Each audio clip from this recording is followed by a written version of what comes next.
Good morning, everybody. Um, this is a good day. Um, Sometimes I got so much to say, I don't know where to start. I'm happy to be here. It's a good way for us to spend a Sunday helping to restore Southern California. Um, yeah, it's a good thing. So I get to work for the Santa Monica Mountains Fund. My name is Antonio Sanchez. I run the native plant nursery out there. Santa Monica Mountains Fund covers works in the national park in the Santa Monica Mountains. If you guys don't know about the Santa Monica Mountains, it's traditionally Chumash, Tataviam, Tongva, and Kizh land, and it has been for a long time, and it continues to be. Can everybody hear me? Yeah? And we get to correct, a few things that unfortunately have some mistakes that folks before us and still to this day are making, and one of them is to put back what's been here for a long, long time. So we're going to be talking about milkweed today, and specifically narrow-leaf milkweed is the plant that you guys are getting. Let me address the question you guys have. Why do the plants look so ugly? Let's be honest. That's the question you guys have. Would you rather have a 32-year-old learn a new language, or would you rather have a 3-year-old learn a new language? We're giving you young plants, tiny plants, because we want them to forget about the pot. They're not even going to remember the pot. We want them to root into the ground. They're going to learn the ground real fast. Please plant these as soon as you can. Today. If you guys fall asleep during my class, go plant them right now. Today, tomorrow, within the next week, please plant them in the ground. We're going to show you guys how to plant them. Let me introduce my coworkers. Over here, we got Manny. Cool. You don't have to applaud for him, but you should applaud for I'm just kidding. For Sophia. And then probably the heaviest for Brian, because he's got the biggest ego, Brian. And then my girl, Christina. So we get to, part of this grant that we have is to give out 25,000 milkweed this year, 25,000 next year. And then on top of that, we have to grow 25,000 for restoration in the park this year, 25,000 next year. It's really cool, but I think what's even cooler is that we get to employ local people to do the work. Christina and Manny are from Oxnard. Sophia and Brian are from the valley here. So we get to bring people to the park to do this really cool work. So thank you guys for coming. If you guys want to support the work we do, we have 2 ways that you can help. You can donate. We don't need any money for this project. We're not asking for any money. Our goal is to get this out to people who might not otherwise have access to it. So just coming here, thank you. But if you guys want to help, we definitely take donations, and we have this really cool Oxnard High School program that we just started where we pay the kids $15 an hour. We give them breakfast and lunch, and we take them to the park, and we have them work side by side doing conservation work with us. It's really amazing. And we have volunteers Thursday, Fridays, and Saturday. Almost every Thursday, Friday, Saturday, we take volunteers at our nursery. We had about 15, 20 people there yesterday doing milkweed work, just working with plants, doing cuttings and stuff like that. So if you guys are interested, we'd love to have you out there. You can go to samofund.org to see that, or you can go on the QR codes. I don't know how to use QR codes that well. They scare me sometimes. So let's get into it. Narrow-leaf milkweed. It's an amazing relationship that it has with the Monarch Butterfly. Monarch Butterfly has been here for thousands of years. The milkweed has been here for thousands of years.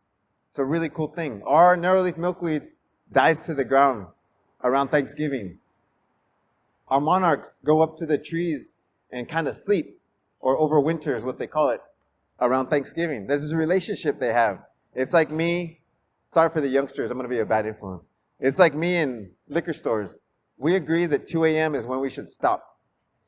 Liquor stores stop at 2 a.m. It's a good relationship. Then they open up again, right? So our plants want to go dormant, and the monarchs know to rest. And so what happens when we plant a different plant that maybe didn't evolve here, so tropical milkweed, which is a gorgeous plant but not native to California, we find it could be a little dangerous. You want to talk about it, Brian? Tropical milkweed?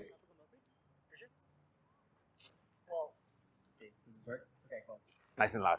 You're used to it for your band. Anyways, yeah, so tropical milkweed is definitely a very popular plant. A little louder. Tropical milkweed, there we're good. Okay. tropical milkweed is a plant that we're typically very used to seeing in like a lot of operating stores like Lowe's, Office Depot, Home Depot, and all these really other good stores. But Anthony has a really good mnemonic with it. Kind of like if you have cactus, nopales, and then you have some ice cream. We kind of try to eat with our tongue and try to go for what we think is aesthetic, what we like, and what we think is going to be more beneficial to our immediate needs. But I think, I think narrow-leaf milkweed differs from that. If any of you have ever grown tropical milkweed, you'll notice that it stays up year-round, like any plant that we see, and it kind of just continues to stay in the ground. Sometimes it'll get really susceptible to carrying these parasites. That's called an OE parasite. The narrow-leaf milkweed is also exposed to that, but the only difference is narrow-leaf is so easy to grow because it dies down on its own. If you've had trouble growing milkweed in the past, you might be growing it in November, December, January, these cold months, and you're wondering why it's not sprouting up or why it's dying. And it's actually a really cool relationship. The milkweed has learned to evolve with the butterfly. So what happens is when the butterflies migrate on through, and you get into November, December, January, the milkweed will die down, so the butterflies that are migrating in from the coast know to migrate out up east or even up to like Canada and places where it works. So I think that though narrow-leaf milkweed is also susceptible to parasites and other things, when you have it die down on its own and it takes that bath, it doesn't really stay up like that. So though tropical milkweed is really nice to grow and really beautiful, if you're trying to benefit where you're going year-round, narrow-leaf definitely helps out with that.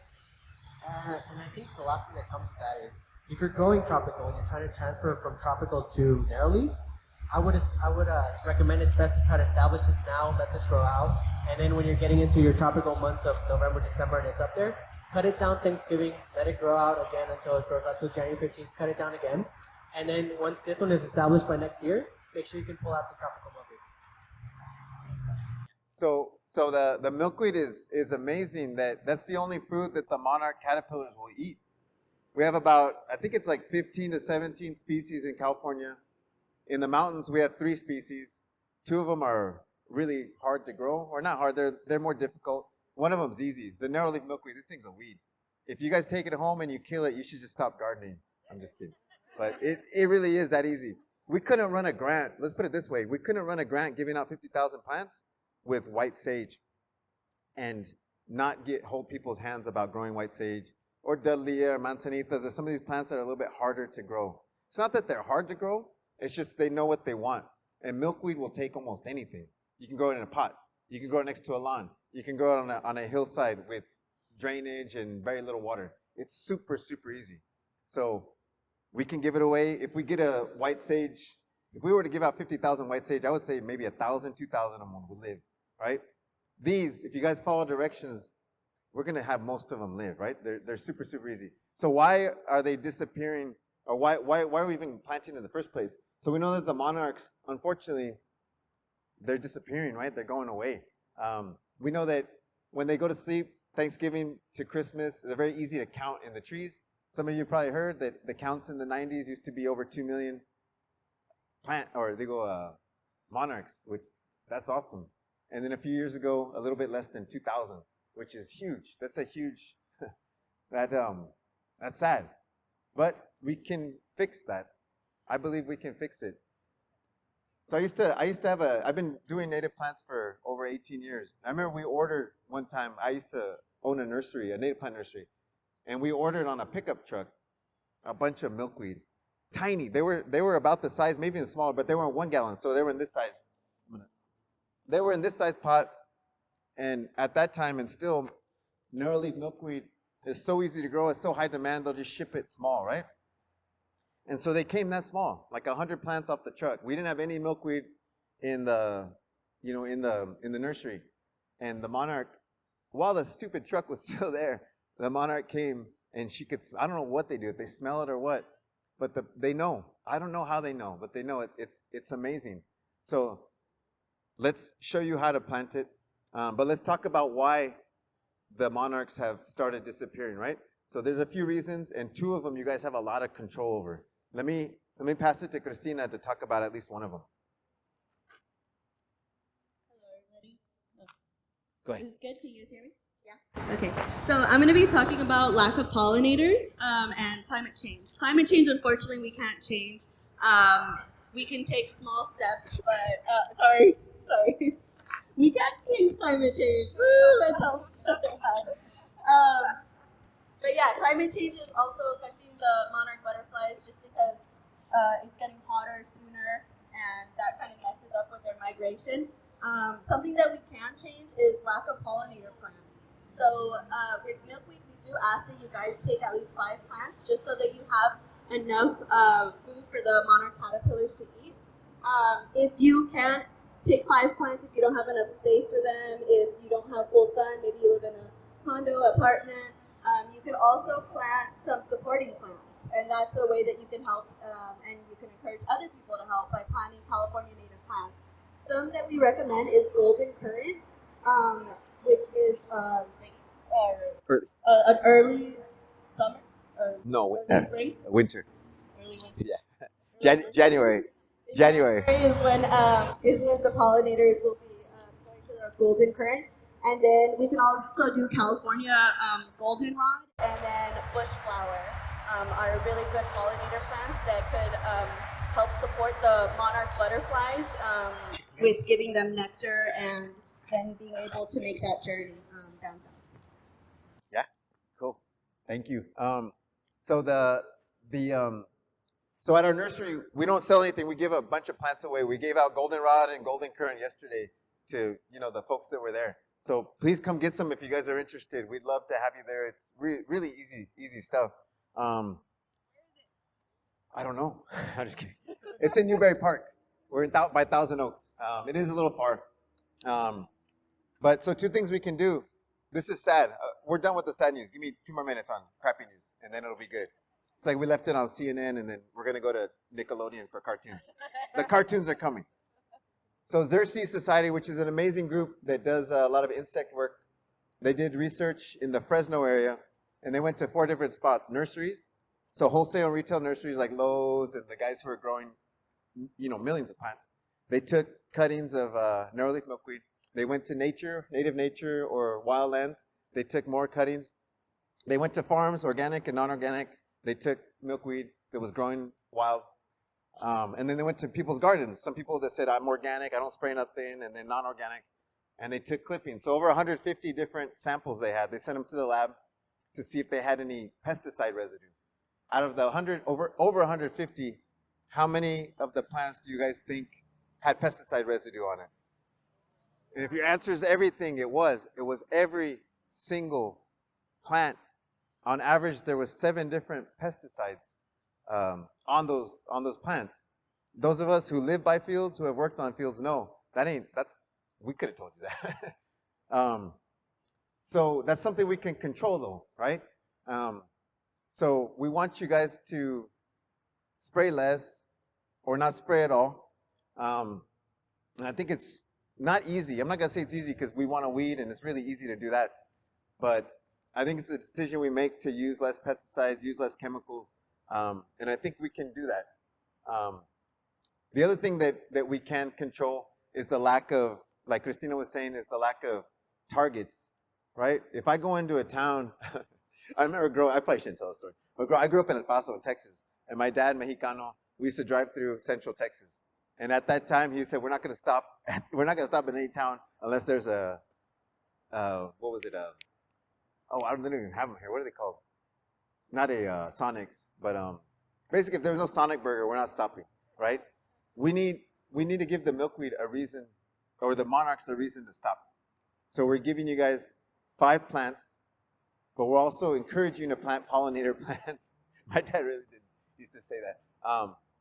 So we need to have something that attracts the adults to sip nectar, and then something for the mom to lay the eggs. So 5 plants we found is a big enough. If you only take 1 or 2, please don't take 5 and only plant 1 or 2. You're probably going to kill. You're hurting the population instead of helping.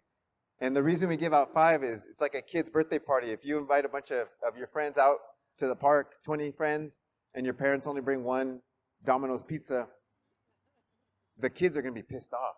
In our situation, the caterpillars are going to be dead. We have the phone calls. We already got them this year. Emails, hey, I have a bunch of caterpillars. I need more food for them. Okay, how many plants do you have? I got 1. I got 2. These guys are going to be collecting milkweed. That's their job in July and August. When we find healthy milkweed populations, it's not one, it's not two, it's dozens, right? And they're within 3 to 5 to 10 feet from each other. So please plant them. I'll tell you, we're going to show you guys how to plant them, but we want to plant all 5. Don't give 2 to your neighbor, right? Tell your neighbor we got a giveaway in Calabasas next Friday. Tell your neighbor we have a giveaway at Watts next Saturday. Tell your neighbor we're going to Northeast LA in June. Tell your neighbor that we're going to be in Oxnard in June. Like, go to the website and don't cut them in half, if you guys know what I mean. So let's get into growing the plant, how easy the plants are to grow. If you guys have ever grown, I think my opinion, you want to grow this plant like you would grow like a good low-water tomato, a good low-water chile, or a good low-water okra. So those are all summer plants that fruit during the summer. We eat them, and we water them during the summer. I think good growers here in Southern California water those guys once a week. And what you do once a week is you want to give it a lot of water. What we normally do, the bad growers, I'm sorry if you guys are bad growers, what we normally do is we put a drip system or we get the hose out there and we water it every day. But we only get the water about that deep, right? So what we want to do is, if this is the top of the soil, when you water once a day, the water gets this deep, which is fine for an annual tomato because you're going to pull it out anyways. A chile, that's fine. But for a native plant that we want to establish, we want to get the water under the plant. We're actually not trying to water the plant. We want to create this well of water where our baby can go in and find the water.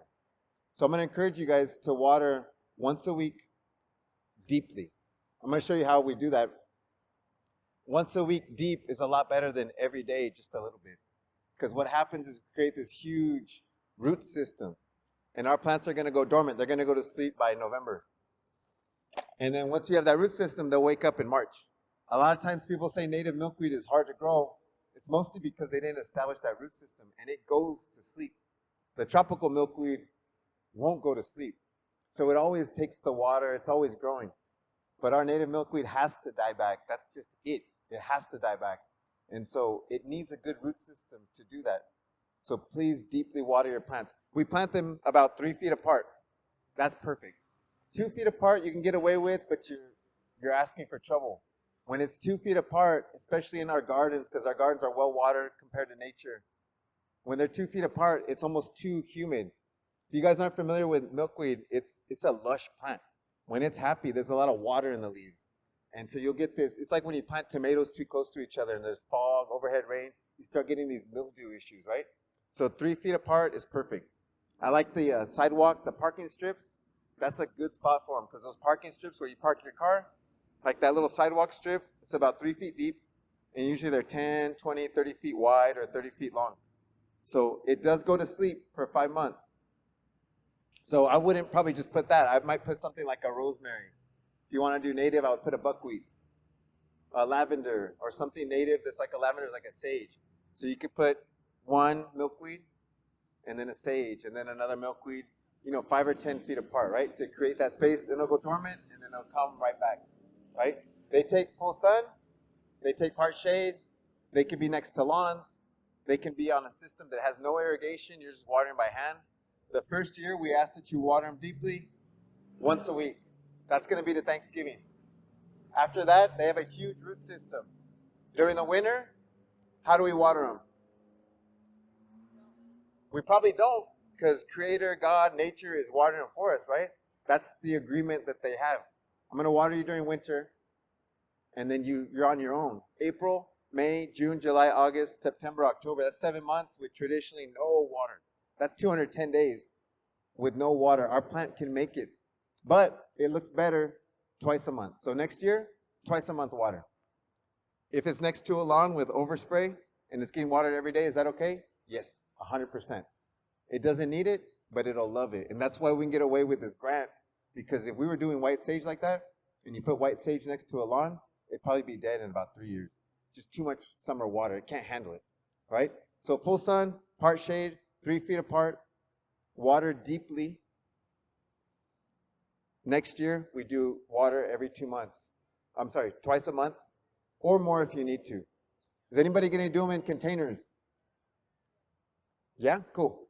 So in containers, what I would recommend is take the plants that you got, move them up to this size, right? I like to think of plants as people. So, right? Yeah. So if you look at the plant and the roots, it's a first grader right now. This is second grade, and you want it to root in to second grade. You can take it out, and you can see roots at the bottom. When it's there, you can move it up to, that almost worked. You can move it up to third grade, right? You don't want to go from what you have here to a lot of wet soil, right? You might lose the plant. I know it sounds stupid because we're putting the plant into nature, and nature has a huge, right? It's way, but this you're gonna have to water a lot because this dries out.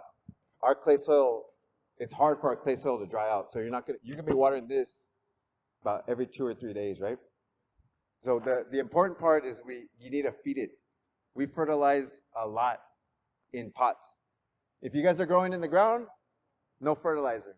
If you have to, you can throw some compost on it, but compost really isn't fertilizer. But in pots, any type of fertilizer that's an all-purpose general fertilizer will work, whether it's chemical or organic, right? So you could use kelp meal, you could use Miracle Grow, 555, 10. Worm casting doesn't count as fertilizer in a pot. It counts as fertilizer in the ground because there's a bunch of micronutrients, clay soil. Our ground has a lot of nutrients in it already. And a pot, it's mostly sand, wood, rock, right? A little bit of compost, and the plant will eat that up really fast. It'll eat all the nutrients up really fast, and compost isn't enough. Compost is great, but it's not enough. It's like for dinner eating like celery. Celery's great, but you need some frijoles, right? Fish feather is good, yeah. And then what I like to do in a pot is whatever it says, to add, we usually cut it by half. Because these plants don't feed very heavy. They're not super, super lush, aggressive growers. I think that's about it on how to grow. I can show you guys how to plant. Does anybody have any questions about monarchs or milkweed or why your native plants look so ugly? Yes. Mm-hmm. Yeah, so the question is about tropical milkweed. Are they bad? I don't think any plant's bad in its native environment, right? What happens is it's not native to California. It doesn't die to the ground, right? And we know that if you plant it next to the overwintering sites where where the monarchs for thousands of years wouldn't have had any milkweed to lay on, they'll come and lay their eggs. And so we're keeping them up longer. And they're waking up. And there's not as many pollinator plants. There's not as much nectarine plants at that time for them to eat. And we know that since that plant doesn't die back to the ground, tropical milkweed doesn't die back. If it's dirty, it never takes a shower, right? And so we don't have empirical evidence. We don't have that yet that it's bad. But here's the best argument I have for it. If you agree that California was fine before most of us arrived, we probably do, right? The monarch was fine with that milkweed before. Why even risk it, right? They were fine here without us. So why would we even risk it just for a slightly prettier plant? And to me, that's all I need to hear, right? Because I know that the monarch and this native milkweed have existed for thousands of years. So why even risk it if there's a chance that we're messing with something, right? Does that answer your question? Yeah. Yeah. Yeah. So the question is, you guys are doing amazing work. How do I help? I have millions of dollars. You can donate. I'm just kidding. So you can donate right here, samofund.org, and you can donate to what we do. If you want to volunteer, you can almost every Thursday, Friday, and Saturday in Newberry Park, we have days. So you can plant. So the cool thing about this plant is it occurs in every county in California. When you see a plant occur in every county in California, you can do almost anything you want with it. So Riverside, full sun, yes. Part shade in Oxnard, yes. Clay soil out by Nevada, yes. I'm telling you, I've been doing this a long time. We have very few plants that I could put in this category that anyone can grow, right? And this plant is in that category. So full sun to part shade, right? Part shade is this. Heavy shade is hard. And where the air is stagnant is hard. So we don't want that, right? Where ferns are real happy, right? Where it's green because it's so like moss. That's no. But part shade, yeah, all day long. Yeah. Any other questions?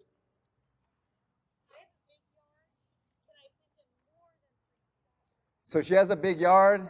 I don't know why you gotta show off that you got a big yard. I know we had calabazas out here. That's a great question. We're basing everything off of experience in gardens, and I think nature is more important. So in nature, our populations look like this. Take away about 2/3 of the people, and that's how our populations look. They're scattered. They're about every 2 to 10 feet, the milkweed. Very rarely do we see just row. It's never a super bloom, right, of just a carpet. They're patchy. So I think about every 10 feet is the most you would want to go, right? Because those caterpillars, once they get big, they actually can move. They can move pretty good. But 10 feet, so if you have 5, 50 feet would be the most you'd want to cover, right?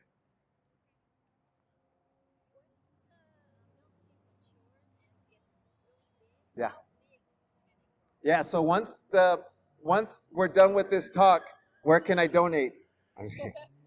So once the plant is big enough, let me tell you this, I can almost guarantee you, if you go home and you listen to what I'm telling you, I don't know much, but this, I know this. If you can water deeply, right? If you can get the water under the plant and not even water the plant, water the soil so the plant can go find. If you can do that, I probably can't come to everybody's house, but I could come to your house in September, October. It should be this tall.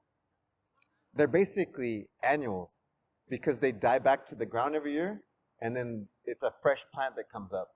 So you got to think like an annual, not like a rosemary that's going to grow here and then keep growing all year, right? It has a limited time to grow, and then it has to die. So you plant it, a healthy milkweed, in a Southern California garden about 4 feet tall. Yeah. She was first one. Yeah. So once it dies to the ground, under is a bunch of rhizomes that you could actually dig up. I wouldn't dig them up the first year because it's still young, but they will kind of spread sideways, and we do dig them up all the time, right, and plant them. In fact, some of you have some rhizomes that we planted. So this roots, like a yerba, like a mint. You imagine like mint, how it spreads? Imagine weed whacking the mint, and it comes right back, right? Because it has all those roots. So that's what's underground. And the top just dries up. Or not like that, it's just black. It just completely dries up. Yeah.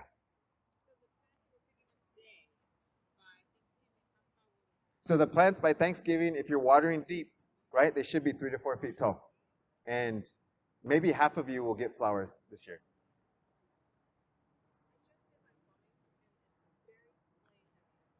Yeah. Yeah. Yeah, so I don't. So she just redid her plumbing, but she's talking about her clay soil. I love clay soil, and I'll take that to my grave. Yes, clay soil is in Southern California is some of the best stuff you have because it locks the water in. It stays. Yeah. So it's hard for you to work, but it's not that hard when the pots are that right. You can dig. Almost anybody can dig a hole that. No. Her question is, do I need to amend my soil? Is it too hard? No. You want that clay soil because it means you have to water less. It'll hold on to whatever water you have. It's an amazing thing. Yeah. I hate how people say you need to native plants don't grow well in clay soil or they need good drainage. It's not true.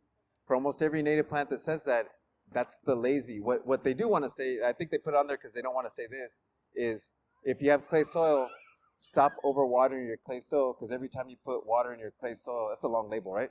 Every time you put water in clay soil, it probably stays there 2 to 3 times longer than in sandy or rocky soil. So stop watering your clay soil, LA and Ventura County. I love clay soil. When you have clay soil, you have to water less. Your plants look better because there's more nutrients in clay soil. They'll do amazing. And where we find them in the park, a lot of times is these flatter areas where it's clay. It's straight up rock. I mean, not rock, it's like adobe. Yeah.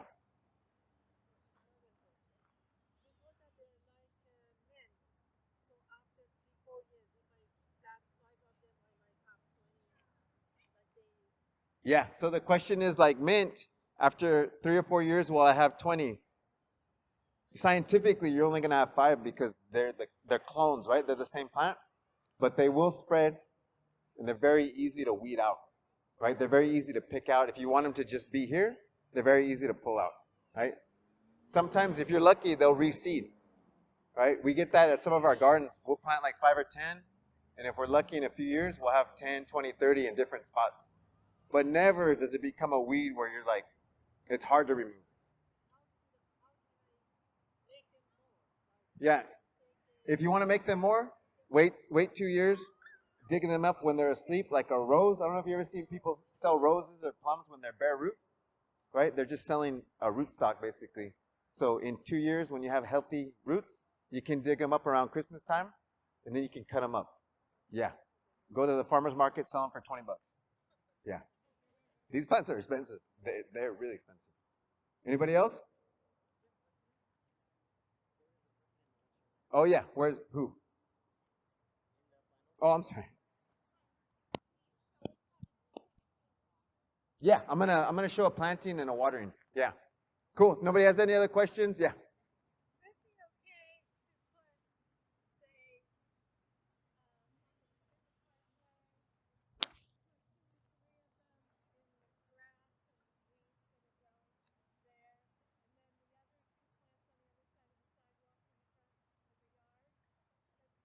I think that would be okay if everyone that took something home today had that situation. Maybe not, but our goal is to get 5,000 milkweed gardens this year. If one of them has to be like that, let's do it. Right?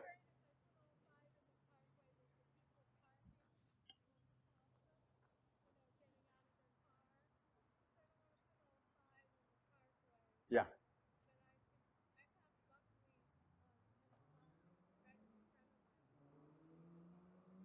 Yeah.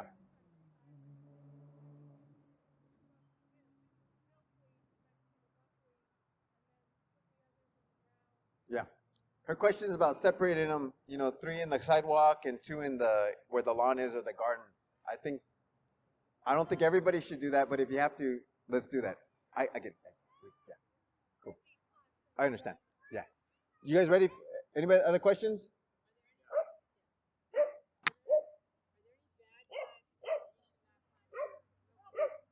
Are there any plants that you shouldn't plant your milkweed around? Tropical milkweed. Eventually, you should get rid of your tropical milkweed. But other than that, I can't think of a bad plant. Like, if you want to grow them next to a lawn or roses that need a lot of water, do it. If you want to plant them next to proteas, leucadendrons that need sharp drainage and water every 21 days, do it. If you want to grow it in a pot, do it. If you want to try to smoke it, don't do it. But that is very, very easy. Oh, yeah. Yeah, I mean can you grow them next to tomato plants? Watering the same for sure. Yes. Go Kings, go.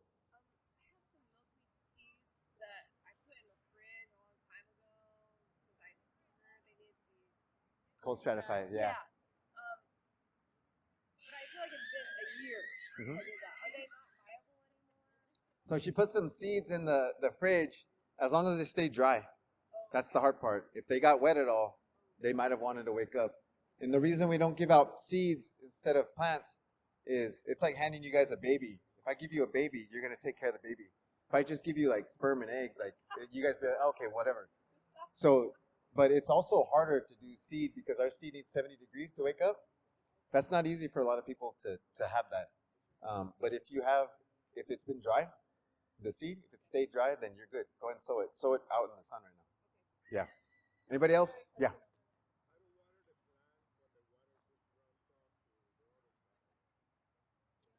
Wait, what happened? Mm-hmm. Yeah. So the first 2 times we water, we want to get 2 to 5 gallons. I'm going to show you. It takes a long time. It takes 1 hour. It takes 4 hours. It's just 2 times. If you can do that 2 times, the best way I can describe it is if you wash like clothes, like let's just say like 20 white shirts, and you put them right here. And then the top will dry out in a few days, but the bottom is going to stay wet. So that's what we do when we water deep, is we get, right? And so if you can do that twice, then all you have to do is come and water the top. So that every week, if it's hard for you to get water in there, if it runs off, then just water whatever you can, knowing that you put a bunch of water under there. That works really, really well. You could do that. You could do that a lot. We don't do that here because the water sits there for a long time and it's hard to show people. But yeah, you could water before. Yes.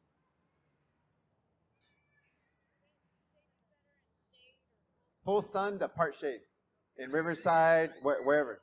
Full sun to part shade. Yeah. Oh, yes. Where to donate? Yes. That's right. You could donate and help us support Oxnard High School Conservation Program. Yes.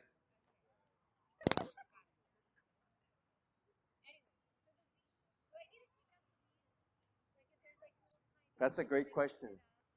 So, I got a lot of cousins, right? If they come over and I only get to eat every 4 days, right? And they come over and they need to eat too, that's hard, right? So we're only going to water a little bit.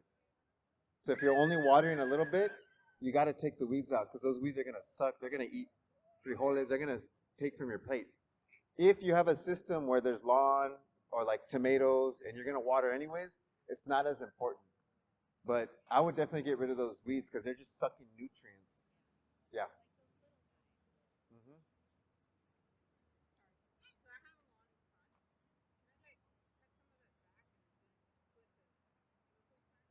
Yeah.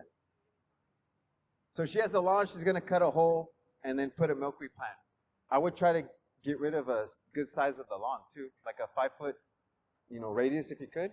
Maybe put cardboard, put some compost, put some mulch on it so the lawn will stay away if you could. And then plant it, yeah. But still water by hand because the way you're watering your lawn isn't deep, right? It's surface, right? So you got to get the water under. Okay, let me show you guys how to plant real quick. I feel like these 20-minute talks aren't 20 minutes. I feel like 5 minutes for questions and then Yeah. Oye, la plantita where's that plant that I brought? Oh, did they take it? Let me grab it real quick.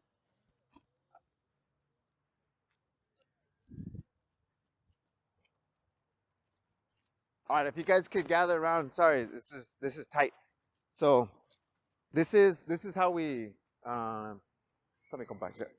So where I started with plants was in farms. And farms, you just lay drip tape down. You poke a hole, and you plant your plugs, and you lay the drip on. You put it on for an hour. You come back the next day, you turn it on, and the water never gets deep. It's all good. Yeah. In 90 days, you're gonna pull the plant out anyways. It doesn't matter. But we want to get the water under, right? So when I first heard how to do this, it didn't make sense. I'm like, that's too much work. This is different than like a lettuce or a spinach. This is a low water plant that we want a good root system on. So what we're going to do is we're going to water 2 to 5 gallons the first time. That takes forever. If you're planting 100 plants, 2 to 5 gallons takes all day. And I remember asking the landscaper, the designer who does this, he's done over 700 gardens in San Diego, native plant gardens. I'm all, that's a long time. Like, you have to pay someone to do that. He's all, we get the youngest guy or the newest guy. We give him that crappy work of just sitting there and making sure that 2 to 5 gallons get there. I would encourage you guys to go home, get your hose, and turn it on in a paint bucket. Hopefully the paint bucket's empty. Count how long it takes to get 5 gallons. 30 seconds. What we do is we'll plant all 5. We can't give 30 seconds of hose water at one time. Our soil won't take it. So what we do is we'll count off. If we can get 5 seconds, 1, 2, 3, 4, 5. Then the next one. It's going to take a while for that to drain. And some of it's going to wash off. So I want to do that 7 or 8 times to make sure I got about 40 seconds worth of water. It takes forever. But if you can do this twice, you might not have to touch your plants for weeks, for a long, long time, because it stays wet, right? It just stays super, super wet. So when you go home, try to plant them today, tomorrow, Monday.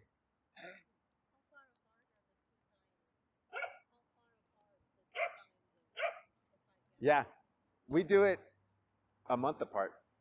Yeah. I think you guys, just to be safe, should do it 2 weeks apart. Yeah. But 2 to 5 gallons is a lot of water, and it stays wet. Our soil stays wet. So before you plant, make sure you water it.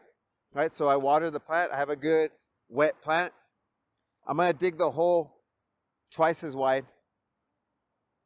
I see people, especially with big pots, people don't dig a big enough hole. Dig a big hole, because when the hole's tight, it's hard to get your fingers in here and put soil. And I'll see it with big pots all the time. Like, people don't, there's air, there's not soil here, right? They won't, because they didn't dig a wide enough hole. These are easy. But the 5 gallons, people get lazy and they don't, and there's always, hey, my plant isn't growing, it's been 2 years. You dig it up and there's a hole, there's air. They didn't put, right? So these are easy. I'm going to dig the hole twice as wide. I'm not going to bother the ground. I want it just as deep, that deep.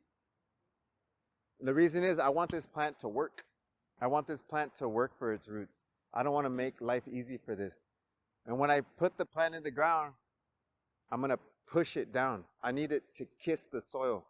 A lot of us leave it like this, and we leave a lot of gaps in the soil, which is fine for a tomato if you're going to water every 2 days. We want this plant to get established in low water, so we're going to push it up. We're going to make sure it gets covered with soil. So that looks like this. I already dug this guy twice as wide, and it's not deep. The reason it's not deep is because this soil is compact, right? We want the soil that compact. That's what we want. These guys are growing fine in there. This guy will make it too. It'll be fine. So I'm just going to dig it as deep. I'm going to knock it out. See, the roots are coming out. I'm going to put him right in the middle here. And now he's naked, right? He doesn't have any clothes on. So I need to cover him with soil. It's very easy because I dug the hole wide enough. So I'm going to come in. But there's a lot of air down there, right? I'm going to push him down hard. I want to get him. I need that plant up against the soil. A lot of us leave it like this, and it'll live. But why make your plant fight to touch? There's air here. Roots don't grow in air. They grow in soil. So let's push them hard. That's how hard this stuff is. I'm going to push this guy down hard. And then I'm going to create this well to take my water. I'm going to dig, if you're on a slope, I'll dig a little hole behind it. Because remember, I'm not trying to water the plant. I'm trying to water the soil, right? To get the plant to grow in. So I'm going to grow this, I'm going to dig this hole back here. Oh shit, hope I didn't hit that. Wait, do you have a quick, yeah, tienes una coupler? I need a, no digas don't tell what's her name. Yeah, let me, no, these are good. That's a 90-cent fix right there. So now I got 2 gallons. I'm going to throw some water back here. If you're a landscaper or you're a gardener, this takes forever, but this will save you having to come for a month. You don't have to come for a month. I'd rather do this, spend a whole day watering, than have to come back every week to check it out. To drive, spend that gas, I know these plants are good if I give them that much water.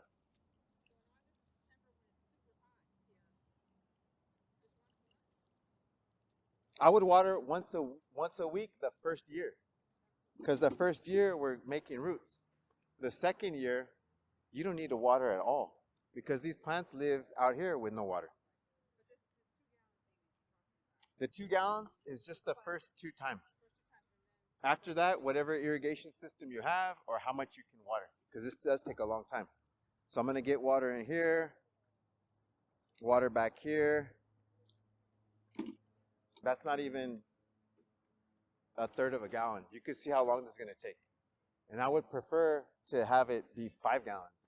On a flat area, it's a lot easier. On a flat area, we can make, let me show you guys right here.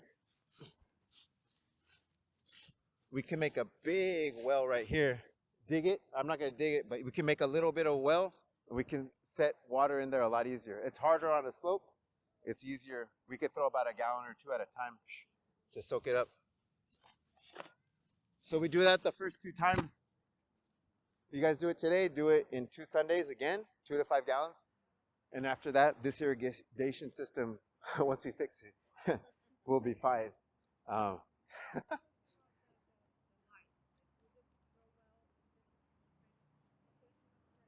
It would, so the plant, would it grow here? It would grow okay, but I'm just doing this to show you guys.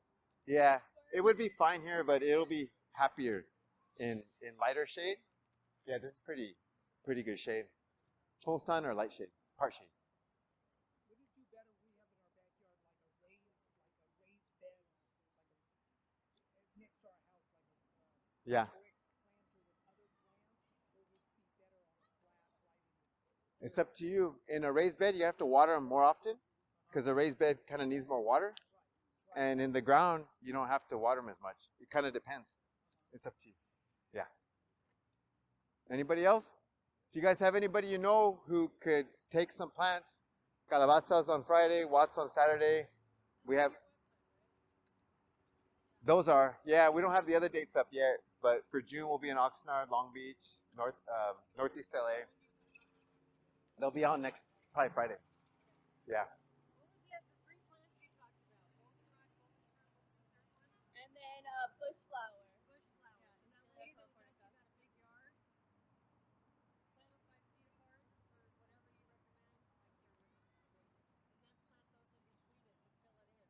Yeah. Well, that's more, yeah, but those plants should be in part shade or sun. Those are just recommendations. Those are plants that you want to put specifically somewhere in your garden, right? Yeah, they're not Are as, they going to be this tall by the end of the season? if you water them deep. Yeah, so that'd be like saying, oh, my tomatoes can be that tall. Is your tomato going to be that tall? Yeah. Yeah, so it'll be the same thing. Oh my Yeah. God, I'm so excited. Yeah, yeah. Unless a monarch gets or a caterpillar gets hold of it. And I they'll, eat At it, the end of the but season, they're all eaten down, but that's what you want, right? yeah. do they Yeah. eat the stem too, or just I haven't seen them eat the stem. Yeah. Yeah, so maybe the stem will get. They're saying that the monarch dormant, it's actually hanging around in our trees here in the valley.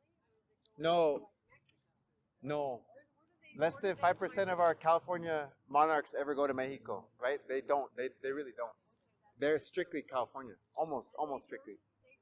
It's always by the coast. It's always within a mile of the coast. Usually closer than that. They want fog. Wherever there's fog, like consistently in the winter, like every day, that's kind of where you see them. Yeah.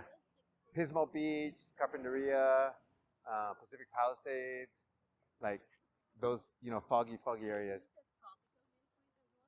They'll eat the hell out of it. But That's I like give the ice people, cream. yeah, like Brian said, like I got kids at home, and we have cactus, like we have nopales in the fridge, we have ice cream in the fridge. They love both. Just because they eat ice cream doesn't mean it's good for them, right? It's just true. But I cannot deny that they'll eat the hell out of it. Yeah. If I open up my freezer and let my kids eat ice cream, they would eat it all. Doesn't mean it's good for them. Where'd you get those great earrings? Online from this amazing artist. She makes really cool earrings. Yeah. By accident, we got tropical many years ago, and when we grow them, we'd save the seeds. I wouldn't say it's accident. I don't think that's the right message. It's gorgeous. It feeds milkweed. It feeds monarchs. People wanted it. Oh. Send a message saying that we gave you the wrong seed. That is 5 years ago. Yeah. Yeah. That's And we funny. grew it, It and I happened. baked it all out It like fries. happened. But I used to harvest the seeds, Yeah. and that's what I would grow for next year. So I'll do that with these. 100%. They open up and blow those Yeah, they do the same thing. Yeah. If you have milkweed bugs, we didn't talk about it. They're like this kind of like oval diamond shape, Mhm. and it's red and black, orange blackish kind of thing. And they'll actually like eat the seed pod, and it will make the seed not viable. So if you guys see any of these like orange black beetle-looking bugs, which are called milkweed bugs, you can take some soapy water and then just kind of knock them off and drown them, or you can squish them. But yeah, those will make your seeds not viable. I So got those all over my Brussels sprouts. yeah, get them out of there. Bye-bye. Yeah, they don't affect the caterpillars. Just you don't have to treat them. Those bugs, we don't, and we actually Just probably if they encourage. want. Yeah, but I think we should watch out with that message because a lot of people will start spraying, and we don't want to spray even soap and water. We don't want to use on milkweed because what is that going to kill? It's going to kill the eggs. You can't use shower water. I wouldn't use anything because whatever you use for an aphid is going to affect the caterpillar too. Well, to water the plants, I can't use the shower water when I'm in the shower. Yeah. Sure. Oh, to water the Yeah, plant. Yeah. We're talking about for pests. Oh, okay. Yeah. We're talking about knocking off aphids or like. Aphids are okay. They don't hurt. They don't hurt the caterpillars, so it's not really a necessary to take them off. Just because we do want to like not use pesticides and stuff like that, and then also the soapy water might kill the eggs. So we recommend that you just leave the aphids. What about plain water? Plain water? Yeah, like just from your faucet? Oh yeah, Oh, that yeah. all day long. Yeah. Oh, to rinse off? So that's a good question. Any other plant, tomato,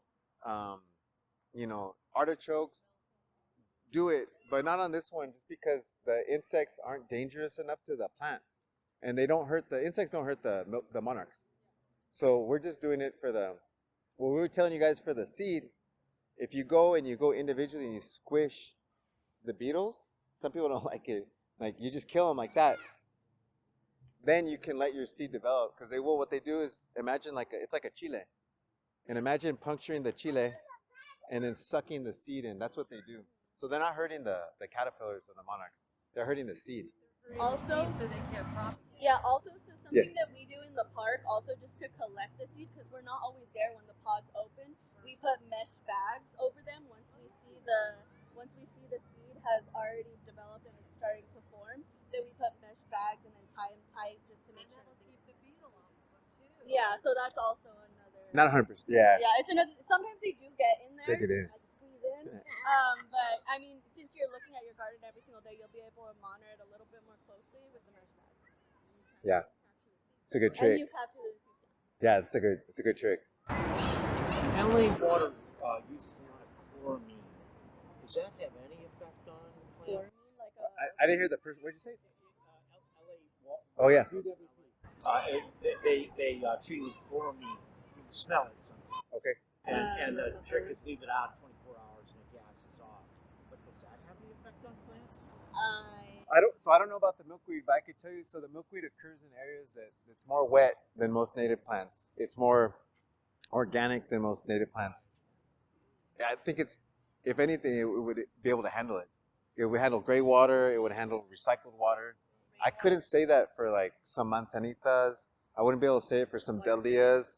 Some plants that are more like chaparral and like kind of like more delicate plants. They're not delicate, but they have this, they want to be dry.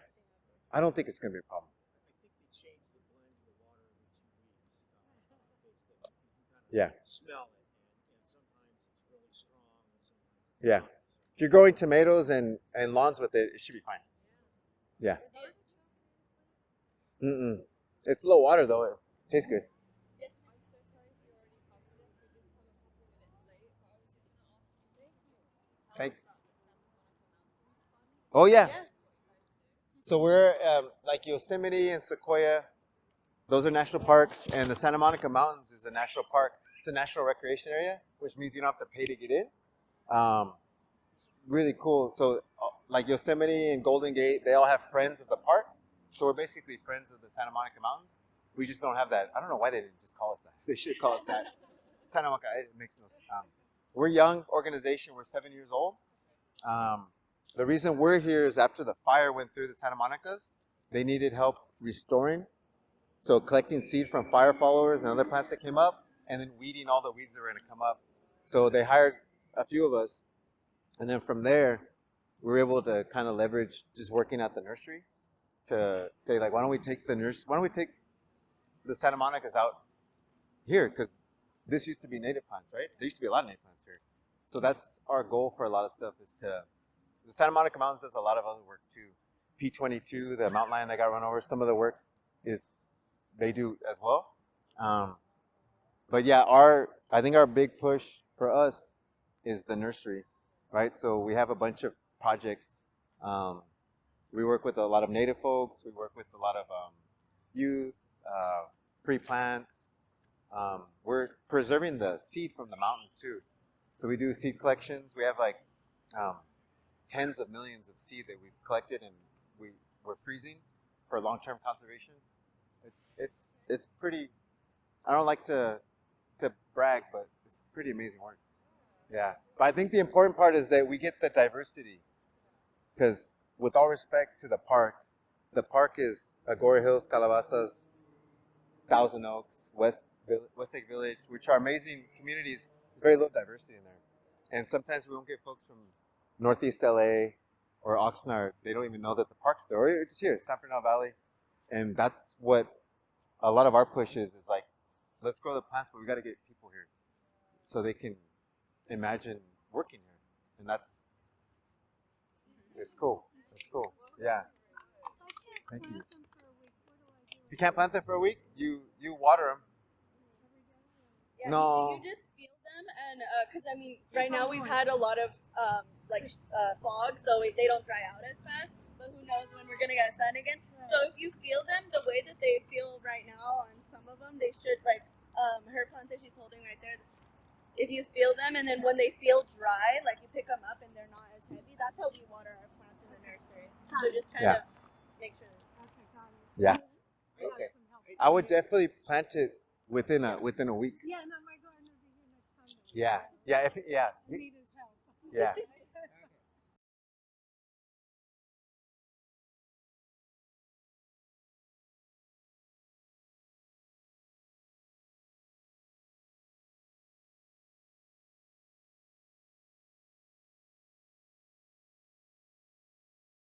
Alright, thank you.